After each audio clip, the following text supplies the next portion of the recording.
When you're a news anchor, you've got to look and sound the business, projecting your personality to persuade the audience that they can trust you. So what is the X factor that makes an anchor credible while still being engagingly human? We couldn't think of anyone better to ask than Joanne Joseph. Whether she's wearing hot off the press red or exploring the grey zone of a controversial topic, Joanne Joseph projects the kind of persona that we're happy to welcome into our homes. But this time, she was letting us into the private world that she shares with her family. I am familiar with Joanne Joseph as a television personality, specifically in the context of the news. Whenever I see her, she's got her game face on, she's cool, calm and professional, and that got me wondering, what is she like off screen? When I gave her a call to find out, she wasn't even fazed by my question. Instead, she asked me out on a play date with her daughter. These are handlebars if you want to brake a little bit. It doesn't brake very much as you are allowed to brake. Alright, so basically make sure that your feet stay inside the bum board and sit down comfortably.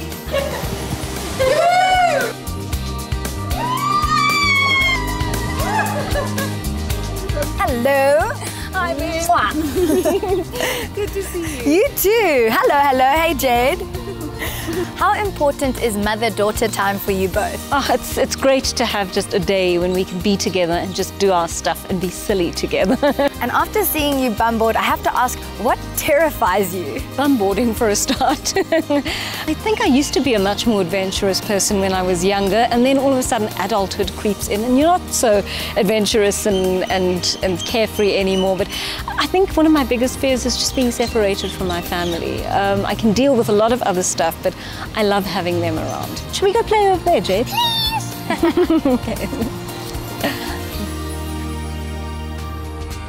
Tell us about Joanne Joseph before you became a media personality, where you grew up, your background. I grew up in Chatsworth, which is quite a large area in Durban. We came from very humble beginnings, I think. I had two very hardworking parents who gave us such a loving, attentive home and lots of wider family, very involved in our lives, in and out of our house. So we had very, very full lives. What did you study at university and how did this prepare you for your career? Well, I actually didn't study journalism. That's the funny thing. I started off with a drama degree. I majored in drama and film and English. And then I did an honours degree in literature and a master's degree in literature. But I mean, that was my first love. While studying drama, you landed a role on radio. How did this come about and why did you decide to try it? It was very ambitious at the time, but a friend of mine was auditioning for a youth radio station as a disc jockey, as they were known then. And he said to me, well, why don't you come along and try to read a news bulletin, just do an audition, see what happens. And I managed to pass the audition, fortunately got that job, and that was how I started my work in commercial radio. Okay, Joanne, I've got a problem. I can't keep surprises. I've got a surprise for you. Oh, I can't wait. Let's go. Joanne makes no secret of the inspiration that Jade brings into her life and how important it is for her to spend time with her daughter and husband, especially on family holidays. So this is your surprise. Thank you so much. That's a pleasure. Let's chow down. Oh, great. Chocolate's my favorite.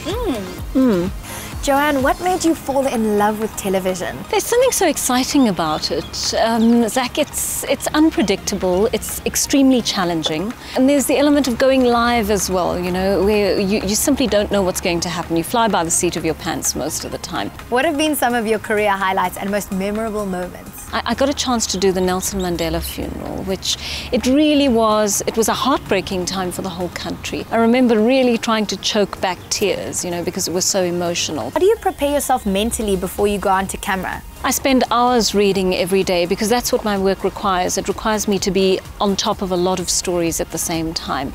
I'm always, to the best of my ability, fully prepared for a broadcast before I go into it. I've been dying to ask, are your public and private personas different? Yes, they are quite different, Zach. I'm very much more relaxed in my private life. At work, I'm a real stickler, and I demand quite high standards from the people who work with me, but it's because I also demand those high standards of myself.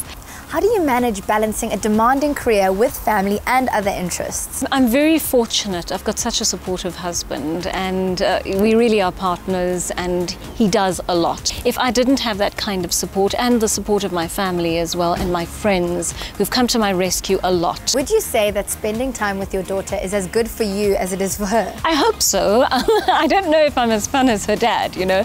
The things I tend to do with her most often are the things like reading. I also get to do the stuff like homework and so on, which is not so much fun. I hope that that this time together is going to be as fun for her as it is for me, because it's very precious time. You've written a non-fiction book about a woman who was jailed for smuggling drugs to Thailand. Tell us about this. It was a very moving experience for me, Zach, because I had to do an interview with her at some point during a news program. And I was so captivated by her story and the story of the suffering that she had gone through over 16 and a half years in a Thai jail. It's a story of such loss and pain and tragedy. It grabbed me, and I felt that it was a story that I had to tell. Do you believe in planning for the future or making the most of every moment? I do try and live in the present as much as possible. Something that life has taught me is that I can plan very far ahead, but things don't always happen that way. And the way I entered the media is probably quite a good example of that.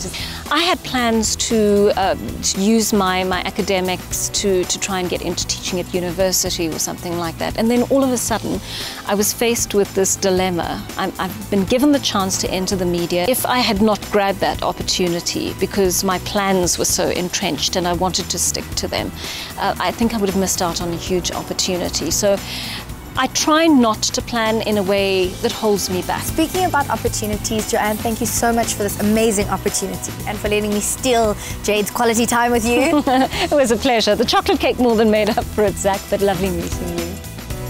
This has been an absolutely fabulous afternoon, and I've gotten to see a completely different side of Joanne. Her off-screen persona and work persona are very different, but both of them definitely have the X factor. Something that struck me about Joanne is that she doesn't see a story purely in terms of facts and events. She always tries to communicate the human dimension. You really see that in her book on the prison experiences of Vanessa Goosen, who was tricked into smuggling drugs into Thailand. Very true.